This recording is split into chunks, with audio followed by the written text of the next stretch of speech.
আসসালামু আলাইকুম। কেমন আছেন সবাই? আশা করছি সবাই ভালো আছেন। এই ভিডিওটা দেশের পরিস্থিতি খারাপ হওয়ার আগের ভিডিও। আমার শ্বশুর আব্বু এসেছিলেন বাড়ির থেকে। আব্বু যখনই আসে প্রায় 30-40 রকমের জিনিসপত্র নিয়ে আসে, একদম চাল থেকে শুরু করে শাক সবজি দুধ সব। তো 3-4 রকমের শাক নিয়ে এসেছে আব্বু, তার মধ্যে কচু শাকও নিয়ে এসেছে। কচু শাক, পুঁই শাক, সজনে শাক। কচু শাকটা দেখে আমি আম্মুকে বললাম, আম্মু অন্য শাক যাই করেন কচু শাক আজকেই রান্না করব। আচ্ছা ঠিক আছে করো। আর কচু শাক রান্না করার কথা শুনে আয়াতের বাবা আবার বললো তাহলে একটু চিংড়িও দিও, কিন্তু আমার খেতে ইচ্ছা করতেছিল ডাল দিয়ে, তাই কি আর করা, দুইটা একসাথে করে দিয়ে রান্না করেছি। এত ভালো হয়েছিল খেতে, মানে অসম্ভব সুন্দর হয়েছিল খেতে। কচু শাক আম্মু কেটে দিয়েছে, ধুয়েও দিয়েছে আম্মু। আমি কচু শাক ধরলে আমার হাত চুলকায়, আম্মুরও চুলকায়। আম্মু গ্লাভস করে কেটে দিয়েছে বিকেলবেলাতেই।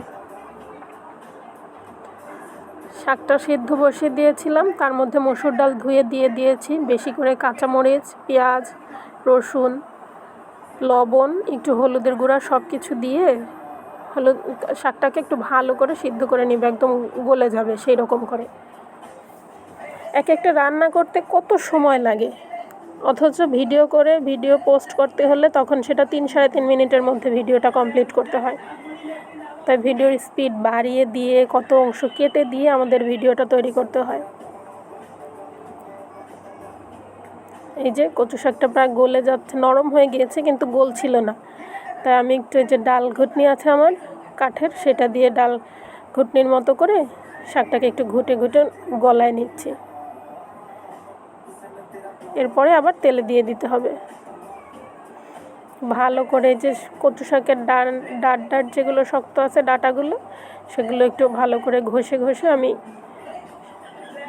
গলিয়ে নিচ্ছি। কি সুন্দর ঘ্রাণ বেরিয়েছিল। এই যে এবার আর একটা কড়াইতে সরিষার তেল দিয়ে তার মধ্যে একটু বেশি করে রসুন দিয়ে দেব। পেঁয়াজ আমি সিদ্ধ করার সময় দিয়েছিলাম, এখন আর পেঁয়াজ দিলাম না, শুধু রসুন দেব। রসুনের ভিতরেই আমি এই যে চিংড়ি মাছ দিয়ে দিলাম, একদম কুচো চিংড়ি যেটা সেটা। এটাই ছিল বাসায়, বড় চিংড়ি ছিল না। চিংড়ি মাছ দিয়ে দিয়েছি, একটু নাড়াচাড়া করে নিয়ে এবার এর ভিতরে দিয়ে দেবো আস্ত জিরা, তারপরে কয়েকটা শুকনো মরিচ ছিঁড়ে দিয়ে দেবো, একটু সুন্দর ঘ্রাণ হয়, তাহলে আমার কাছে এটা খুব ভালো লাগে।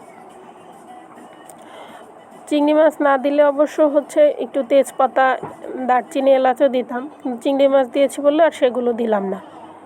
শুধু এটাই ভেজে একটু গুঁড়ামরিচ দিলাম, ঝাল কম হতে পারে, যে কাঁচামরিচটা আজকে নিয়ে এসছে তো তার ঝাল নেই এই জন্য।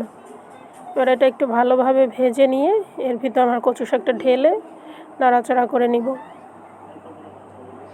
এই যে দিয়ে দিলাম আমার কচু শাক সিদ্ধ করাটা। দেখুন কি সুন্দর লাগতেছে কালারটা দেখতে, আর খেতেও বললাম না আগেই যে অনেক সুস্বাদু হয়েছিল। এদিন গোশও রান্না করছিল, কিন্তু সবাই এইটাই এত মজা করে খাইছে, ইভেন আমার শ্বশুরও বলছে খুব মজা হয়েছে। আল্লাহ হাফেজ।